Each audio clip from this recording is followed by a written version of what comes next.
Good morning. It is November 11th, 2025. It's a brisk day here in Wisconsin, and we are excited to be coming back to you with another round of Taco Tuesday. So you can see here on the screen who our presenters will be today. I almost gestured to the monitor that I'm looking at as if you can see it, which is insane. But anyway, we do have presenters here to show us a little bit about their products. Without any further ado, I'm going to turn things over to Jessie, who is here for her first Taco Tuesday, representing Outgrow Your Garage. Jessie, I've stopped sharing my screen so you can take over. All right, perfect. Thanks for having me here at Taco Tuesday. I am really excited. This is a new program for Outgrow Your Garage. We've just started working with libraries, and WiLS is our very first library client. So I'm really stoked about this. So Outgrow Your Garage, we do entrepreneur and business support. Um, and as a company, our goal is to get more businesses through that first growth stage and into stable business revenue. And we typically collaborate with local communities, um, business organizations, chambers of commerce, libraries, local governments, all kinds of different people to make that happen. We are an online learning program. And so with WiLS, what we're working on is our online curricula for business owners to use on their own. Our target demographic are those people who come into the library. They are looking for business support. They may not have the money, the funds, the technical capacity to talk to a business coach. They may not know that the Small Business Development Center exists. So our programming is really for those patrons that are coming in and going, I'm not really sure where to start. We make a really great starting point for those businesses. Um, I'm sure at this point that everybody is familiar with how online learning works in general. We've all kind of looked at things like LinkedIn Learning or Coursera or other online programmings. So there's a couple of things about Outgrow Your Garage specifically that is a little bit different from how a lot of those programs operate. And we'll show you a little bit about how our platform operates in a second. But the highlights are that we have really short downloadable modules. None of our videos are more than 10 minutes long. They're all downloadable. They're also downloadable as a transcript and an audio file. The goal is that they can really fit into someone's life. You can come to the library, you can download the courses, you can download the modules, and then you are able to listen to them while you're driving the car. You're able to watch the videos from the school pickup line. Everything is really interactive. So there's always an activity that goes with each course module. And the goal is that immediate applicability. Our examples are all based on technical competency. We have three different businesses that we use to explain how a business might actually apply the concept presented in that module. And those range from a painting business that operates their company largely from a notebook in their pickup truck. They don't have email. They use mostly text messages. They are not using online systems for bookkeeping. They are very, very low technical capacity. And then we have a mid-sized business that's a gardening company. They do online invoices, they do emails, but most of their conversations happen in person with their clients. And then we have a moving company that is effectively functioning as an online company. So those examples that we use to explain the concepts are very focused on how do you apply this idea to your business, regardless of where you're at in terms of technical comfort. The other thing that's true about Outgrow Your Garage is that library patrons do not have to make a separate account. They can log in directly with their library card number and ID, and then we don't save any of the information. So the only information we would get about a business is effectively their library card number. We would create a token in our account, but then we really don't have any information that we're saving about your library patrons. So it's really easy for us to protect their privacy. Right now, all of our courses are available in English, but they will be available in Spanish coming next year. We also can, upon request, provide any of the activities in our um, courses in Spanish if you need that for your patrons as we get those translated.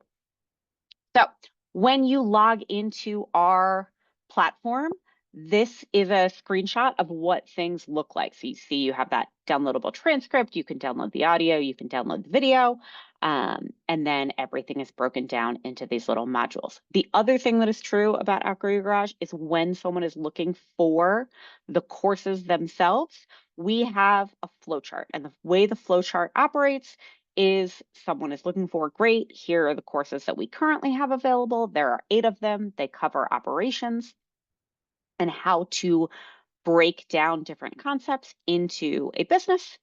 And then when someone goes into that course exploration tool, in lieu of having a search engine where somebody has to know what they're looking for, we really look for, what are you looking to learn? Are you looking to learn business vocabulary? Are you looking to learn more financials? Are you looking to manage your clients better? What is the thing you're looking to do? And then once you click on that, it's, what are the pieces, the smaller pieces you're trying to do? These are the courses that cover those topics. So our goal is always to make sure things are operating as easy as possible for your patrons to find what they want and what they need. When they click on that, it tells them exactly what the course is called and then exactly what that course covers. When someone is looking to log into our course, we can either add that login page directly to your library website, however people operate in their wherever the rest of your library courses are located, your online digital resources, or anyone is able to go to our main website, hit that login button, and it takes them directly into the login page and into the platform itself. When someone logs into the platform, they have the courses that they viewed recently. They can look at how that same list of topics within that, here's all the courses. That same course exploration tool is located in the platform. They can pick on a course and see what they want to learn. If someone wants to learn, for example, sales and marketing, they have exactly that same page, and then they're able to go into the platform and look at the different topics. Every introduction has exactly what that course covers. So if someone isn't sure if the course is going to cover exactly what they want, then they can watch the introduction and it tells them what gets covered in each module. Each different module has an activity that goes with it. So for example, this module 1 is 10 minutes long, and then the activity that goes with it is offered either as a docx they can download, or they can print this PDF and then fill it out as they go through the module. So every single module is set up with those activities. So it's very, very interactive. So the other question that everybody will always ask about our programming is, what is the cost? The way that we are setting up our program is we have our list price. I'm going to show you the list price here in a second. And then we are doing WiLS discounts based on the percentage of people who are subscribed within the overall consortium. And for the purposes of WiLS, since there's so many different types of libraries, we are considering the pool of member libraries who might subscribe to our programming as just those public libraries. So if you're an academic library or a special library, you can certainly subscribe to that. But our assumption is that the WiLS Consortium members are going to be largely those public libraries that have adult business patrons who are coming into the library for resources. So we are using that for our percentages. And so in that WiLS pricing, if you are a smaller library, you have less than 2,000 patrons, then you're in this 1 to 2,000 size, and it goes up from there. So we have our pricing. This chart will be available with the recording of this webinar, and that is what I have for you today. If you have questions, you are able to email me at jessie@outgrowyourgarage.com. You can also schedule a direct library demo where we can talk really specifically about what is happening with your library, what needs you're seeing with your patrons, if there is other training or information that you need for those library for your library staff. We do a lot of trainings. We do a lot of organization. We can also support you on how to provide events for your library patrons, and we can support those events. We also do a lot of work around tying your library resources into other local community resources.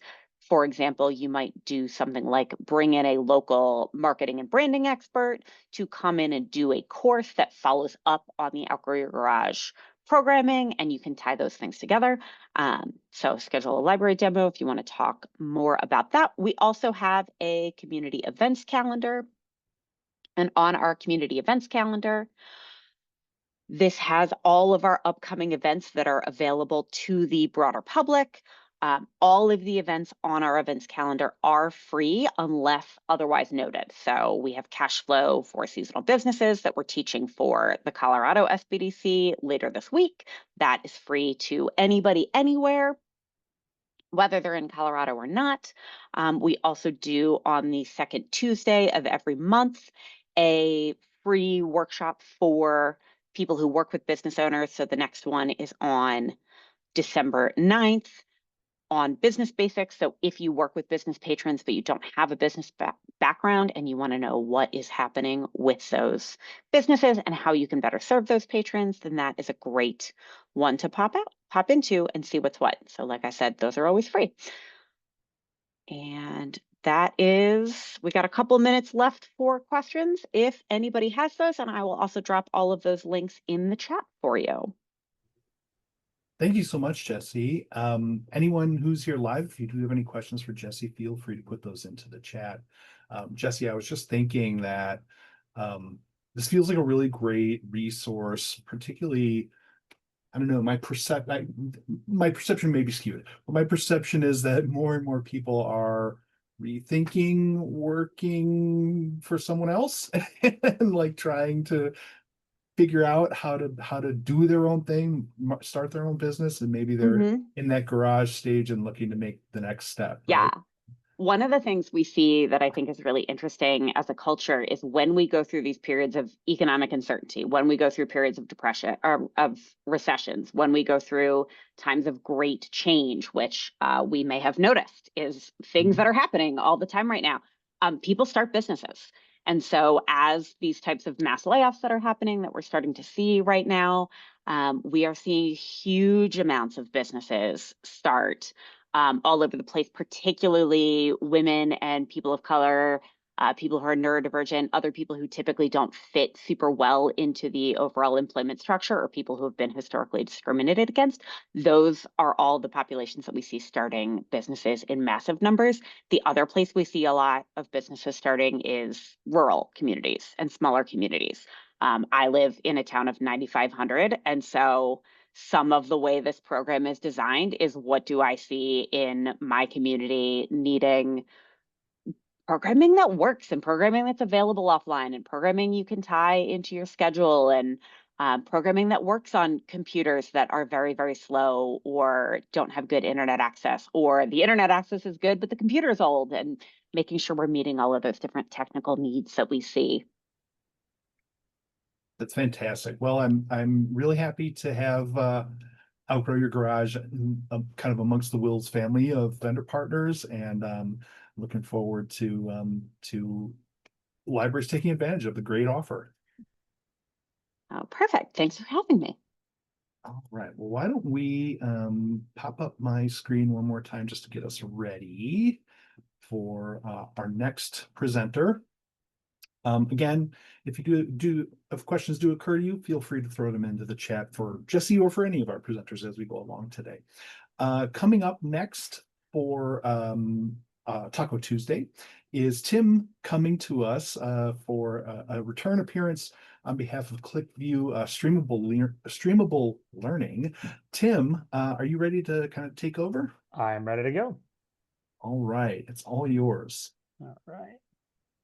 Let's get us started here. Thank you all for your time today. And Jesse, that was absolutely fascinating. I love the fact that there is a bridge for those who have had that hope to start those kind of businesses to actually learn what is needed to continue them going. My name is Tim. I am from ClickView and Streamable Learning.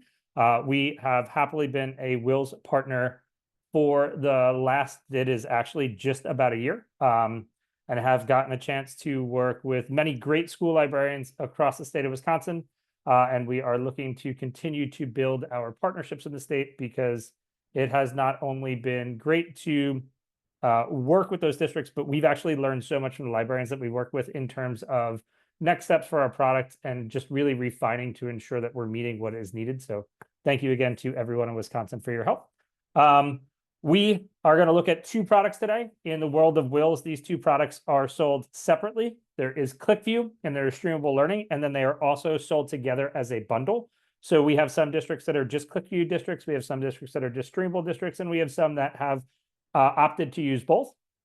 I'm going to give you kind of what I consider a helicopter tour of both today, just to see if this is something that is of interest to some of the things that you or things that you're trying to achieve within your district, or goals that you have all set out for yourselves. You'll notice that I put two taglines in today. The normal one that we work off is reach every student through video, but I thought it was much more appropriate for today to get all of us to think about inhaling tacos and exhaling negativity. I will be thinking about tacos for the rest of the day now. So I'm going to start on the ClickView side, give a quick overview of ClickView, and then we are going to move into the Streamable side and leave some time at the end for questions. So at its highest level, ClickView is a platform for bringing short form video into the library and into the classroom.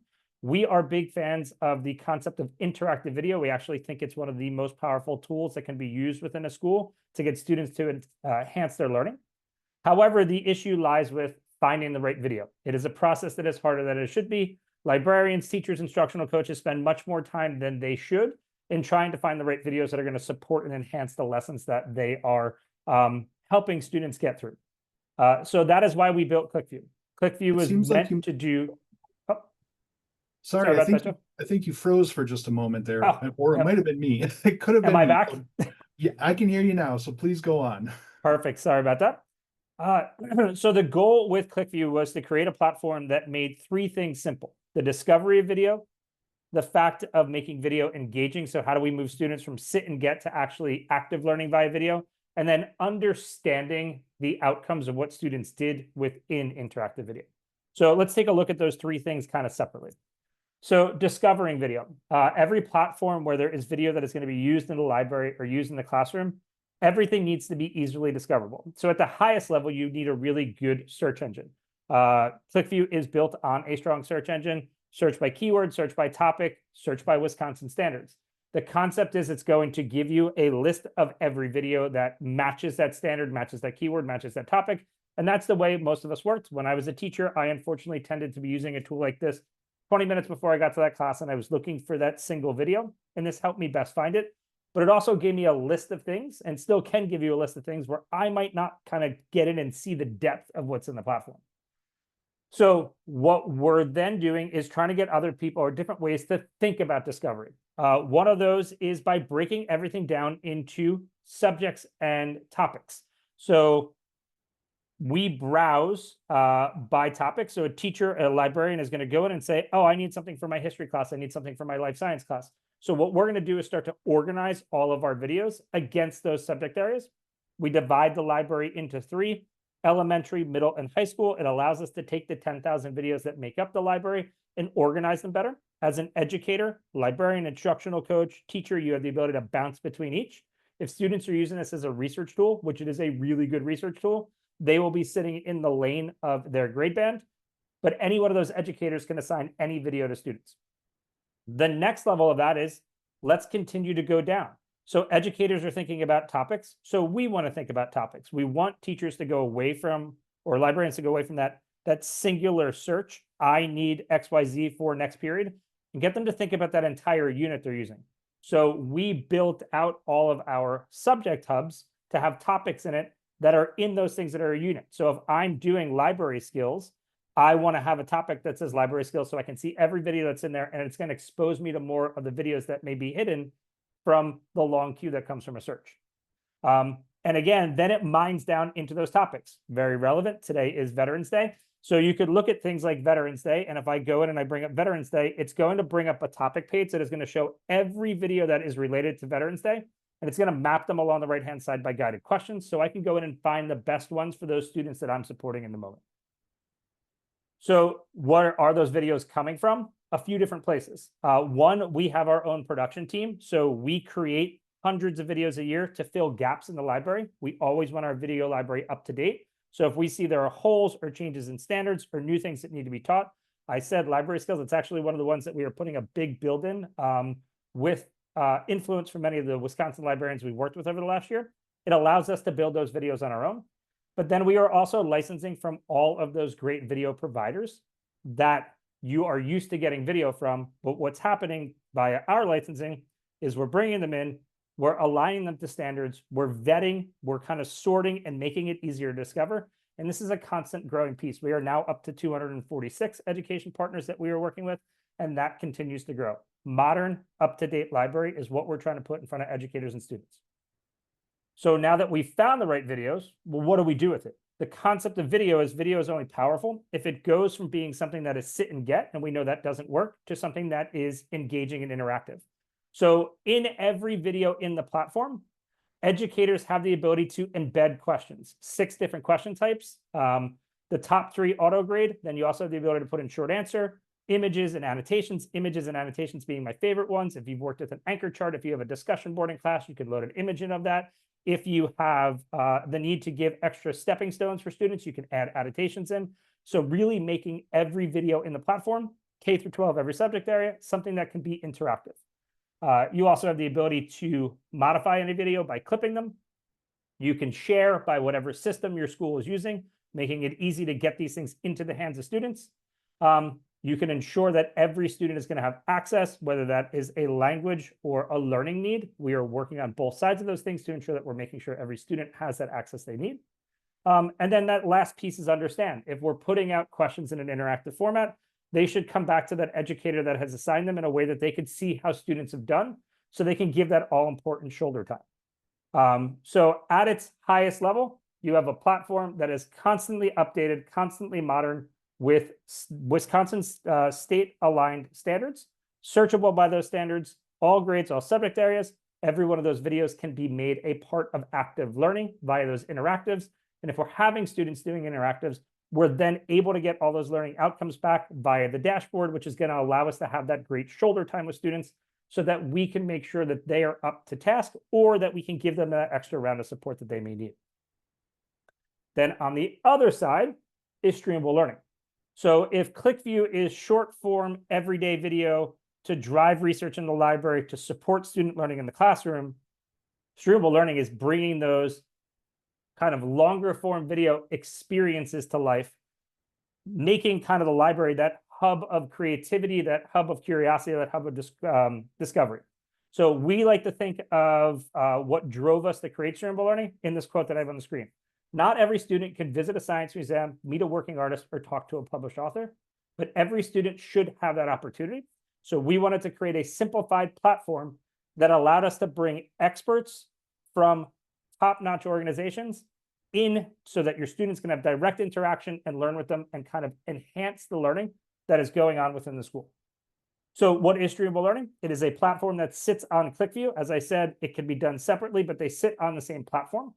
Streamable learning allows us to run 500 live and interactive virtual field trips every school year. You're seeing an image of our calendar. We have a calendar built out for every month. We run anywhere from 2 to 5 sessions per day, every school day, from Labor Day to the end of June. And it allows every educator in the school the ability to bring in subject matter-led expert experiences whenever they need them. The bonus then is that every one of those sessions is also recorded. So if the timing and the schedule doesn't match up, it is still something that can be done. We really want students to expand their learning by getting to meet people that are doing the things they're learning about.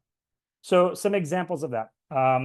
First, I have a children's author. Of the 500 live sessions that we run, 75 of them throughout the year are live and interactive virtual author visits.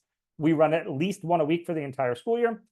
Ginger Clark is one of our favorite author partners. She writes awesome nonfiction that tends to tie science to the younger grades. In this particular case, she was doing a read aloud and a storyboard session for students on symbiosis that was really extending what they were getting in their science classrooms. Then perhaps we're thinking of our upper grade students and how we can support them. Museum of Fine Arts in Boston is one of our bigger partners. They do all the things that they're known for with us. They have great ancient galleries. They have great galleries around different parts of art, and they're going to have their curators give students great sessions that are going to expand upon those. But they came to us last year and they said, hey, we have a PhD level chemist on staff. You want us to run a session for chemistry classes, which is what they did. They have a lab on site where they have to mix the compounds that clean priceless art. And it was a really great way to get students in high school chemistry and AP chemistry classes to see high stakes, because these are priceless pieces of art, high stakes chemistry in a realm that they might not have expected it, and kind of giving them extra connections to their learning.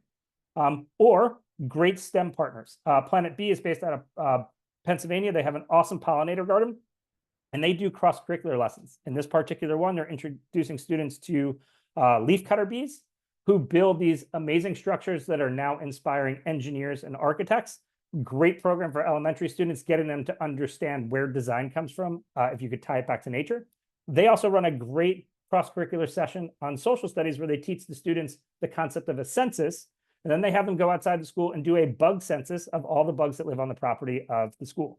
So kind of getting students to have experiences, talk to, interact with subject matter experts to really kind of lock in learning.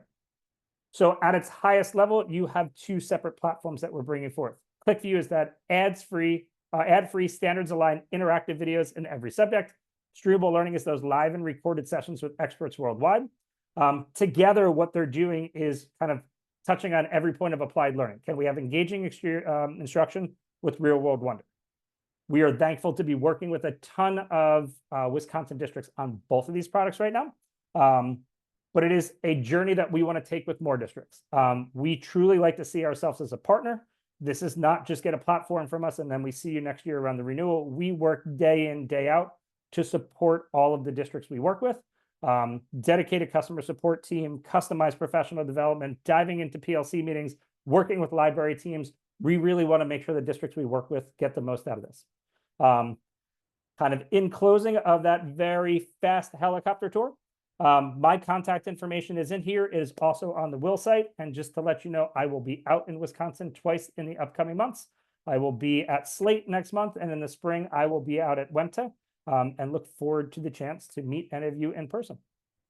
And I think, according to my stopwatch, I'm at time to have a minute or two of questions if they're available. Excellent, Tim. Thank you so much. I'm very interested in the these kind of I don't even know. Well, I think you probably use a better word than this, but like alternative vectors for learning, like other ways of transmitting knowledge than read a chapter of the textbook, take a quiz. I mean, that's fine, but I'm very It's excited experience. seeing these other kind of experiential learning methodologies, including what you're offering here today, which is great. And what's really great is when we do the work that we do with librarians, a lot of the ideas that we then share with other districts comes from the librarians we work with, because everybody has great ways that experiential learning works in their school that others might not have thought of. And then you get that cross-pollination of ideas and great things start to happen. That's really great. Tim, I do see a question has come Yes. in. Catherine asks, can you compare ClickView to Edpuzzle? I'm not familiar with Edpuzzle, but Yep. you are. So your easiest comparison is you're going to have very similar functionality on the interactive pieces. So we both approach interactives in the same way. What you're getting with ClickView that you don't get with Edpuzzle is a built-in library of 10,000 videos that is constantly being curated and updated, that will support every subject area, not just the core 4, K through 12. So the big difference between us and Edpuzzle is that it is sitting on a constantly growing and curated library instead of having to bring your own videos in to have that interactive experience. Great question.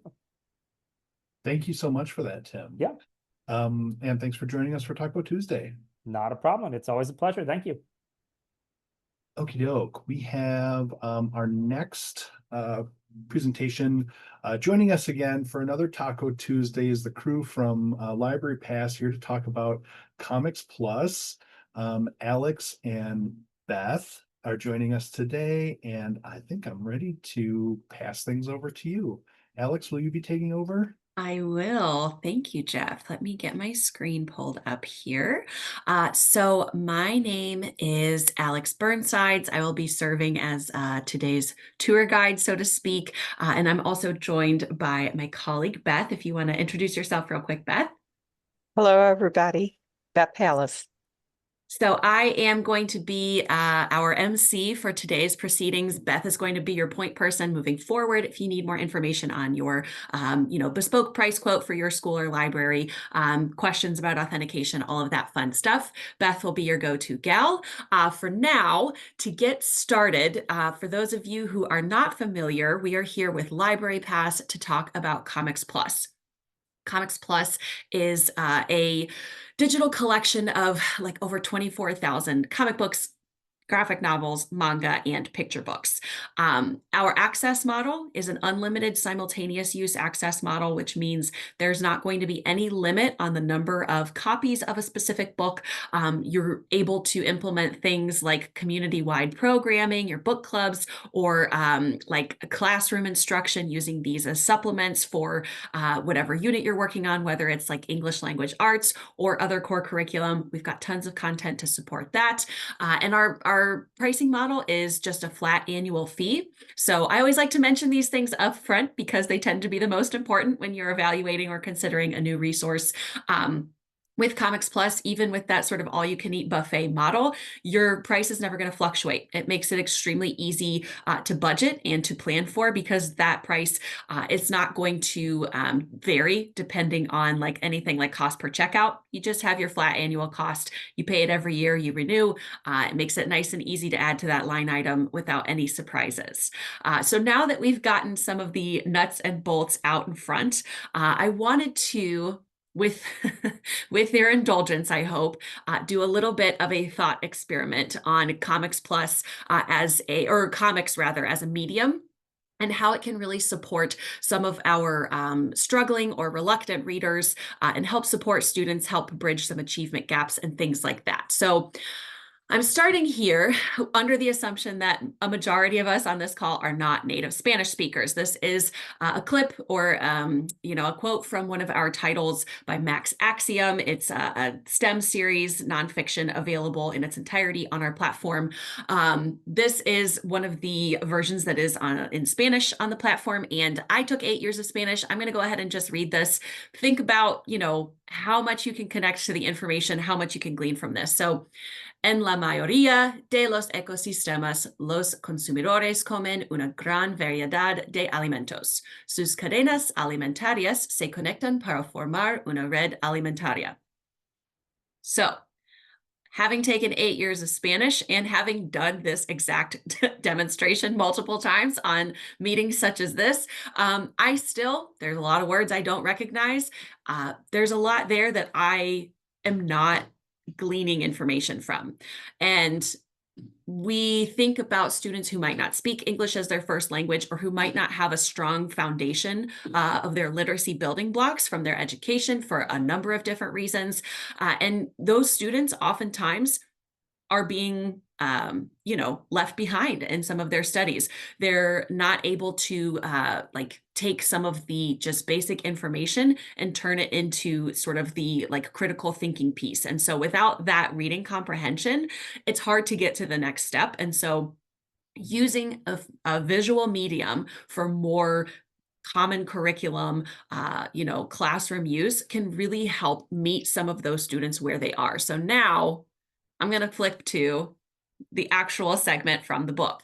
Now we have an image of what Max Axiom is talking about. I can pick out the words that I recognize either through my own studies or because they sound like words in my native language of English.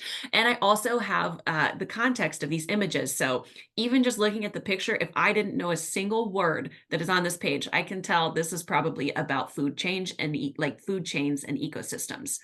I like to do this demonstration because we know that Comics Plus is a great tool for supporting independent free reading.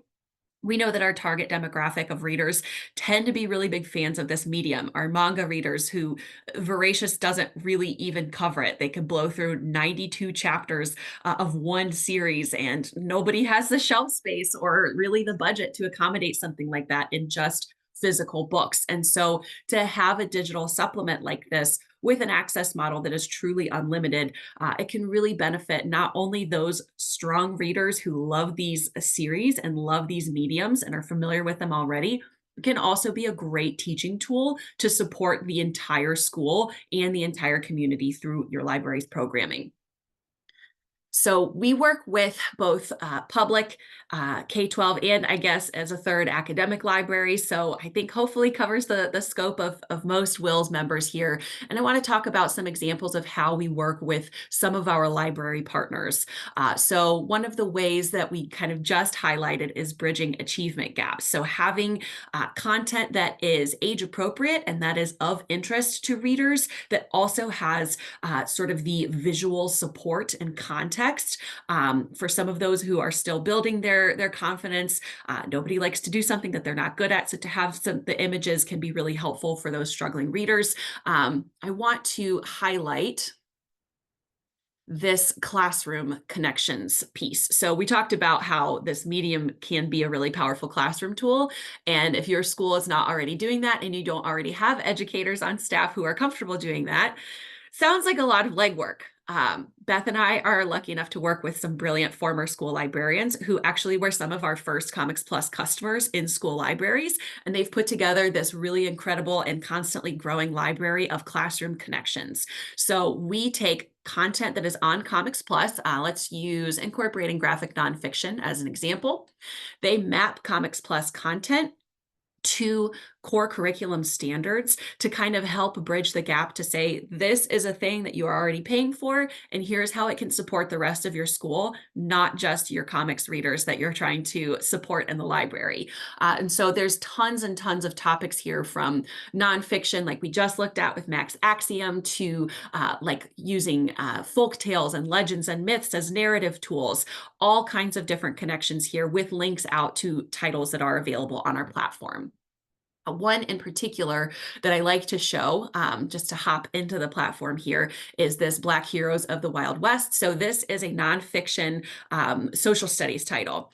And I love this one because it, in addition to having, the visual context clues and things like that, it's also far more exciting than reading a textbook. So here we're dropped into the action. We can see our protagonist here. In this case, it is Stagecoach Mary. She was the first Black female postal worker for the United States Postal Service. And she's introduced as basically a superhero.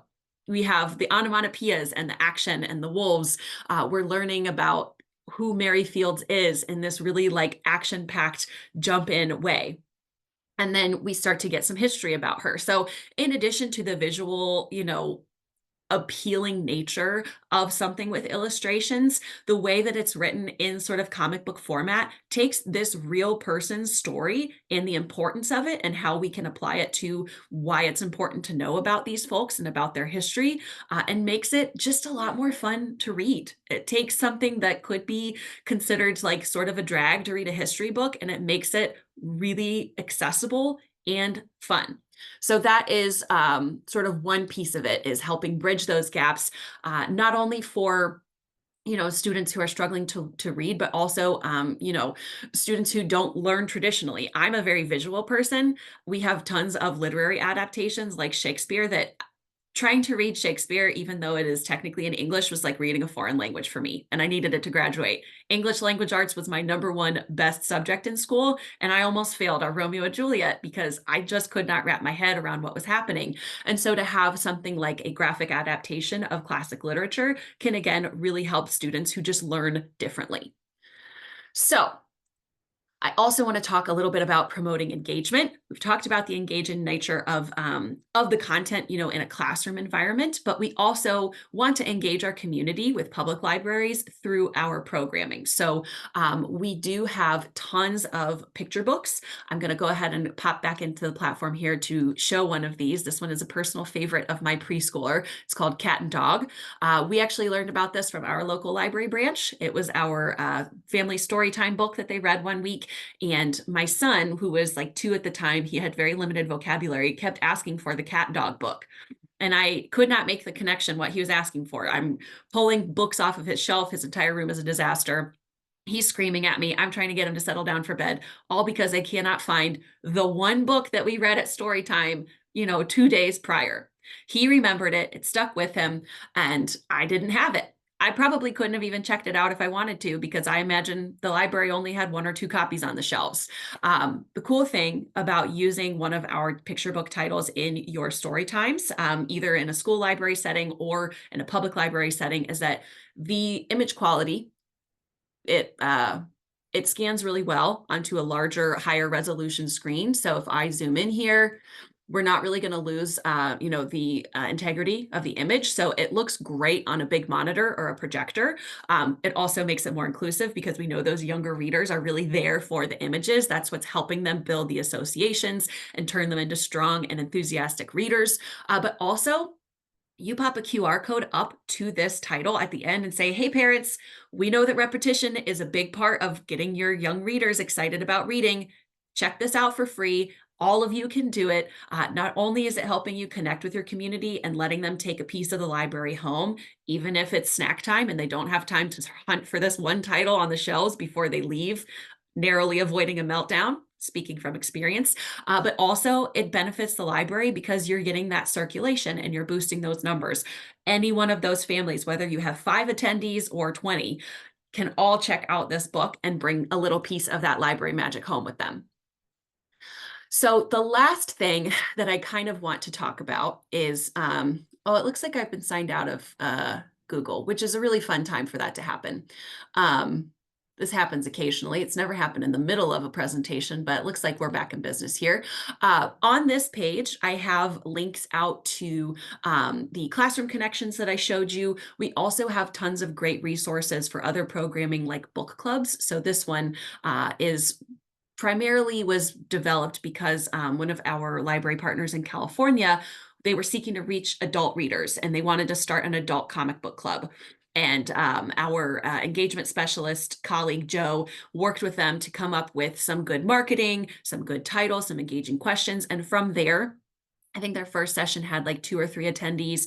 Over the next 6 months, it became so popular that they had to open up a second book club just to accommodate all of the interest. And so because it was so popular and because it resonated so well, we actually created a user guide for folks to replicate this. So we have reading guides, discussion questions, how to market your book club, things like that to kind of help library partners who are looking to get off the ground running, to get that return on investment, to see that circulation, to get the books in the hands of readers who are interested.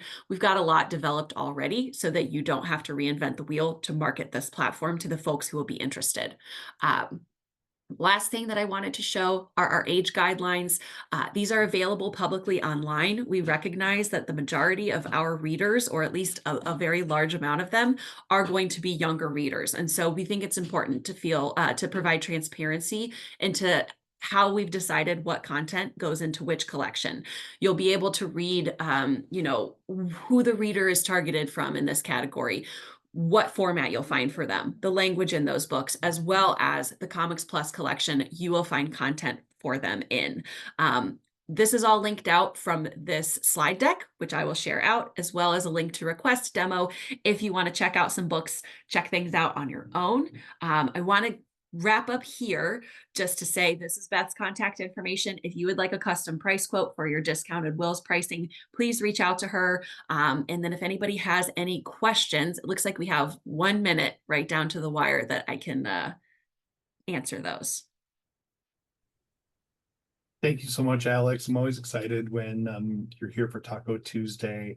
I think, like I was saying previously, I'm very interested in these kind of alternative or different ways of presenting learning and education to our students, and I think comics fits right into that realm. I'm sure I said the same thing when you were here last time. You know what? I never get tired of hearing it. Actually, so we all have merch on the LibraryPass team, and one of my favorite ones to wear is "Comics and manga are real books." Pretty much Yes. every time I wear it out, I get to talk to somebody about it and evangelize comic books and graphic novels as real books, which is my great honor and pleasure. That's fantastic. In fact, like many people, I imagine many people my age, I think was reading comic books before I read anything else. Like I Oh learned yeah. to read by reading comic books. So that's great. Thank you. Also, I also wanted to mention I love the idea of kind of the book club resource guide. And I imagine our libraries love the idea of not only getting a great best-in-class resource by subscribing to Comics Plus, but also programming support. What's that? Lots of it. 2 for 1? So that seems great. Well, Awesome. Thanks, again for- everybody. Thank you. All right, I'm going to share my screen one last time to get us set up for our 4th presenter coming to us for a return to Taco Tuesday. Also, Justin coming to us from Mitinet. Justin, you ready to take us away? I sure am. How's my volume coming across here? You sound great. All right, great. Thank you, Jeff, for hosting this as always, and thank you to the other presenters. Fascinating. I'll try to hold up here. So I come to you from Mitinet Library Services, which is a company that's based in Madison, Wisconsin. We've been around since 1989, and we have a very narrow focus on helping libraries, whether that's an individual K through 12 site, whether it's an entire school district, could be public libraries, could be academic and specialty libraries, but our extreme narrow focus is on the quality of MARC data. So we've been at this a long time, helping libraries to clean, standardize, update, enhance, merge duplicate records, fill in brief records, this myriad of issues that MARC records can have as they accumulate over time, as they come in from any number of sources, as somebody catalogs something in a hurry just to get it into the catalog, but now there's not a lot to go on. We know that people's time is pulled in so many, librarians' time are pulled in so many different directions. They wear so many different hats that even if they have a strong background in MARC cataloging, that people don't have the time or the resources to try to work on their data to get it into better shape where it better supports cataloging in the library, streamlining cataloging workflows from a librarian standpoint, but also improving the quality, consistency, accuracy of MARC records so that when patrons or students walk into a library, they have a better experience of actually locating materials, and the library in turn circulates more of its collection. So for us, that's a premise that we're operating from. And again, we've been at this since 1989. So our services have certainly evolved over the years. And what I'm going to try and do in the next 13 and a half minutes is to show you our program, to show you a couple of free places where we start for any kind of exploration. So a site or a district may not know the extent to which they have MARC data issues, but they've come across things at different points and they know it's problematic. And so I say free is always a great place to start. And at this point, I'm going to share my screen and would show you first, this is the home page of our demo for Best MARC. And so this is for the program itself. And so there's a lot of different ways that Best MARC can be used. One, it's a MARC record source, but that's not what I'm going to focus on today. Two, it allows somebody to clean up legacy or long-time data that exists in their automation system, again, that's accumulated over time. And three, it can also be used as a screening utility when new materials are coming in, wherever the processing is coming from. We know that somebody somewhere cataloged everything, and data is oftentimes wonky or not in the exact shape that people want it to come in, or there's different ways that that can be an issue. And so Best MARC can be used as a screening utility. So this is our software as a service, cloud-based cataloging platform. And to steal another company's slogan, it's more or less, where do you want to go today? What do you want to do with your MARC data? So the other thing that we offer so we have a free demo of that. And another thing that we offer as far as a starting point is to run a complementary database diagnostic, which is actually located within the demo. Somebody could come down here and they could run Analyze MARC Diagnostic and upload a copy of their catalog, and Mitinet will provide a free analysis of their entire catalog in order to give them, now we're not talking abstractly about the importance of clean MARC data, but we're looking specifically at your data. And so what I would like to do here is to run through as quickly as I can than what we provide as a starting point, a free starting point. So any library, a district administrator, let's say they have File at Destiny and they want to upload the entire Union catalog, we can generate a report on the whole catalog, and then we can embed within it individual reports for every site. So I have a sample report here, and I'm just going to show you the types of areas. Obviously, you can't spend too much time, but the types of areas that this report's on. And so it shows collection type statuses, and a lot of times it's easier to see the holdings by collection details in the expandable, collapsible areas that we offer here. It gets a chance to show where there may be inconsistencies with call number prefixes. It shows anything that's an unassigned call number prefix. So if there's something that didn't fit neat and tidy into a category, it literally identifies every instance of that. It allows libraries, if they would like to convert from AACR2 to RDA as a cataloging format. And anywhere in this report gives a detailed explanation of the type of information it's providing and why, and shows exactly with RDA the types of things we would do to convert records or to ensure that they're in proper RDA format. There's all sorts of MARC record field status information, all sorts of technical and syntax errors that can be found in MARC records. I use the example of extraneous leading blanks. It's a wordy way of saying double space. And so we know that sometimes something as small as a double space can render a field unreadable, and that those things are very hard to fine-tooth comb and actually identify issues in the records that might be interfering with healthy library circulation. These are all things that our technology can fix out of hand, matter of course. It starts to talk a lot about key search field statuses and records that are missing summary notes or subject headings, nonfiction that's missing the table of contents in the 505. And so it gives a nice quantitative report here. Talks about records with no authors. It shows missing fields relating to holdings information, or perhaps records that still have the series information in the 440 field instead of the 490. The important thing to realize here is that everything that we're giving you as far as reporting data are things that our services can help with as far as fixing for a library. Again, either through best MARC software as a service or as custom cleanup work where a district outsources their MARC data mess to Mitinet, instructs us of what they want done, and we get the data caught up on their behalf. So lots of information here about holdings information, shows if there's pricing missing, which obviously is very important if things are lost, stolen, checked out, or the library has other issues with catastrophic loss. Brief record summaries, it actually shows you examples side by side, if we click on these, of a brief record, a record missing a lot of that good searchable information, summary notes, subject headings, series information, age or interest level, award notes, all things that we can do to enhance existing data that may be subpar. It gives you more specific information about missing national and state award notes.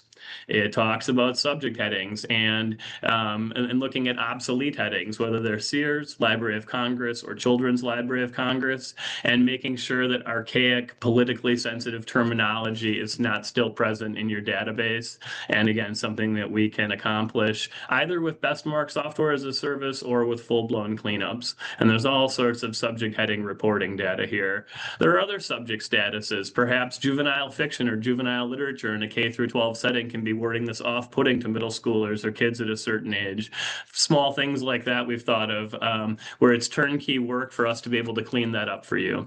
Kid-friendly heading, something proprietary we did where it looks at the official heading like automobiles and it can add cars. So it's adding search points to the records. And again, a lot of that is completely optional.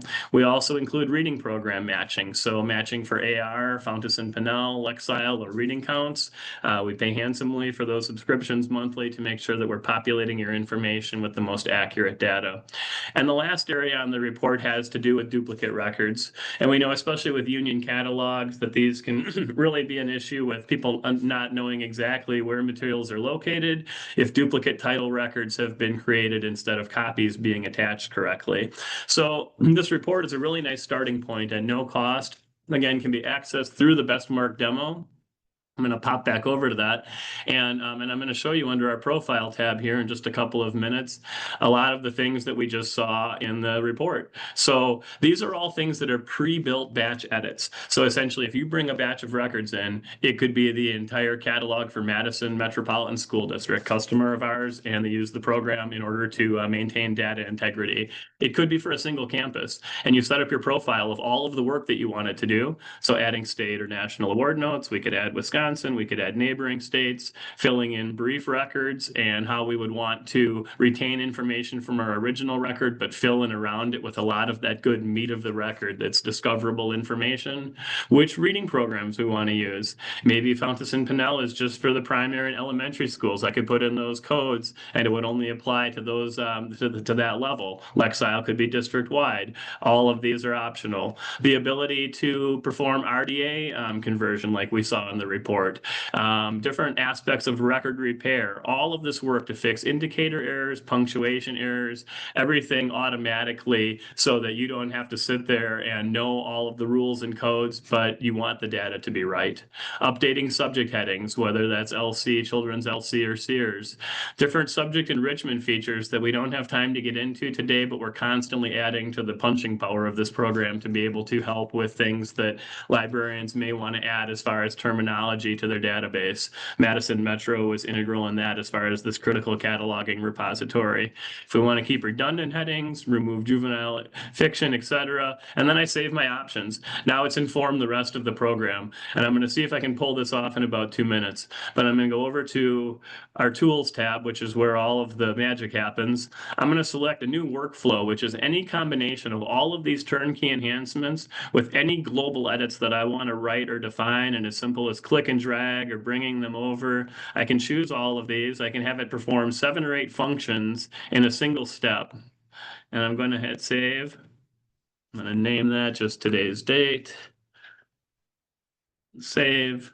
And now I have 500 records in here. And if I would like to run all of those enhancements on a batch of records, and again, this could be your entire database, it's now processing in real time, doing those 8 different commands across all of that area of work on 500 records. And if I just start to talk a little slower, this should be done within a minute or 2, and it's going to make thousands of changes to just that small batch of records. And so you can extrapolate out and perhaps have a sense of the volume of work that a program like this is capable of performing. Once I set my options, once I select them and apply them, I end up with a tool that's very powerful as a way that somebody doesn't even have to be a MARC cataloging expert in order to make substantial improvements to the quality, consistency, discoverability of their MARC records as supports healthy cataloging in a library.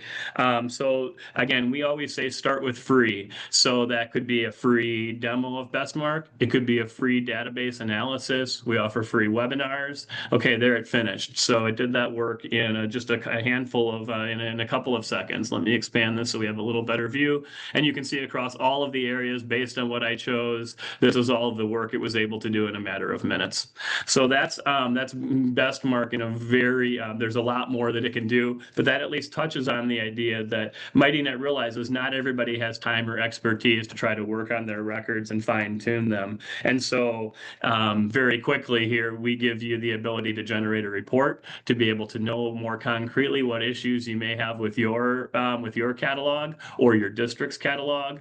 And then there's a whole nother realm of us being able to work as data service to say, folks that may not even want to use a software as a service, there are options for cleanup programs that Mitinet offers to be able to say, give us your database, tell us what you want done with it, outsource the work to Mitinet, and we do all the cleanup on your behalf. And then BestMarc is included as a tool going forward to help maintain data integrity. Again, as new materials are coming in, as new records are coming in, that there's a way to get it clean, keep it clean. And that's really the crux of our approach to try to help libraries with a lot of this data maintenance where they may find that they don't have time, but they want it to be right.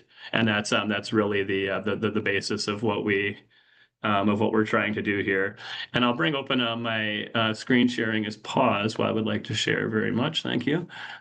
I'm just pulling up a screen that has my contact information and at the bottom. I did share with Jeff a little bit of a resource page that has a link to this PowerPoint presentation. I didn't use it today, but there's a lot of good information in there. I included a sample diagnostic report if somebody wanted to look through that at their own pace.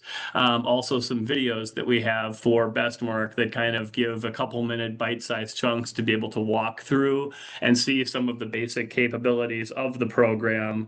And with that, I think I have about a minute and a half left here. So I would open it back up to the room and ask if there are any questions on that very abbreviated flyby of how Mitinet works with libraries to help them clean, improve, and increase discoverability of MARC data with the hope of really connecting more kids with materials in a given library.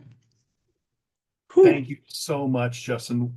I mean, great job. I mean, that was fast and furious, but it really gave us a look into what you can do with this resource. I don't have any questions coming into chat yet, but I will repeat what I said earlier. If anyone does have questions for Justin or anybody else, please do feel free to drop them into the chat, or since we're pretty much at the end of our time, reach out to us here at coop@wils.org and we'll put you in touch with Justin or whoever you might have a question for. Justin, I think that it's no secret that I think like technical services tends to get a little bit overlooked or overshadowed, maybe at least in the public eye, in terms of the things that a library does. But I feel very strongly that tech services are patron services. Tech services are public services, and if people can't find your stuff, why do you even have it, right? A kid can't read what a kid can't find, right? We want to help maximize like their investment in their library materials to give those everything the best fighting chance to circulate. That's exactly it, Jeff. Get it clean, keep it clean. Heck yeah, great. I love it, Justin. Thank you so much for joining us today. Absolutely. Thanks for having me. All right. Well, everyone, that is going to bring us to the end of our session. We've done it. We've done another Taco Tuesday, and I will thank all of our presenters. You see them here on the screen again. Thank all of them for joining us today, and thank you, our loyal viewers, for coming out to another Taco Tuesday to learn about what's on offer from some of our fantastic vendor partners here at WiLS. We will, if you are watching live, keep an eye out for a follow-up email from WiLS with links to the recordings of these sessions, links to handouts or anything else that our vendor partners wanted to share to go along with their presentations. If you're watching this on the recording, you probably already saw that email because that's how you got here in the first place. But whether you're live or recorded, watching the recording, hopefully you'll join us for our next Taco Tuesday, which is going to be in 2 weeks, November 25th. I know that's Thanksgiving weekend here in the US, but I'm sure there will still be plenty of people at work on Tuesday afternoon and maybe looking for a little bit of a break while they look forward to being off later in the week. So please join us for our next Taco Tuesday on November 25th. Thank you again for watching. Thank you again to our presenters, and have a great day. Bye.